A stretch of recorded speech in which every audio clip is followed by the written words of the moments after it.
একদিন এই সবগুলো মুরগি ডিম পাড়ার প্রতিযোগিতা করছিল, কিন্তু এই প্রতিযোগিতায় কেউই জিততে পারছিল না। কারণ হলো তাদের মাঝখানে বসে থাকে এই মুরগিটা অনেক বছর ধরে সব থেকে বেশি ডিম পাড়ে, যার কারণে তার রেকর্ড কেউই ভাঙতে না পারায় সে ওই সবগুলো মুরগিদের রানী হয়ে গিয়েছিল।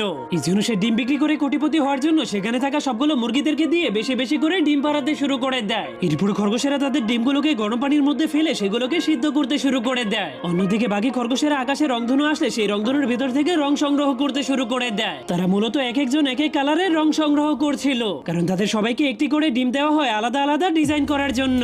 আর সেই রং দিয়ে ডিজাইন করা ডিমগুলোকে বাজারে নিয়ে গেলে সেগুলো খুব তাড়াতাড়ি বিক্রি হয়ে যায়, যার কারণে তারা সবাই মুরগির ডিমগুলোকে খুব সুন্দর করে ডিজাইন করতে শুরু করে দেয়। আর এখানে তো এই চালাক খরগোশটা তার পাছার উপরে লাল রং লাগিয়ে নেয়। এরপর পাছাটাকে ডিমের উপরে জাতা মারলে ডিমের উপরে অনেক সুন্দর সুন্দর লাভের ডিজাইন তৈরি হয়ে যায়। এরপর দুইটা অন্ধ খরগোশ ডিমগুলোকে রাখার জন্য ঝুড়ি বানাতে শুরু করে দেয়, কিন্তু খরগোশগুলো অন্ধ থাকার কারণে সেই বাঁশগুলোকে আর খুঁজে পাচ্ছিল না। কিন্তু এ কি, সে তার চশমাটাকে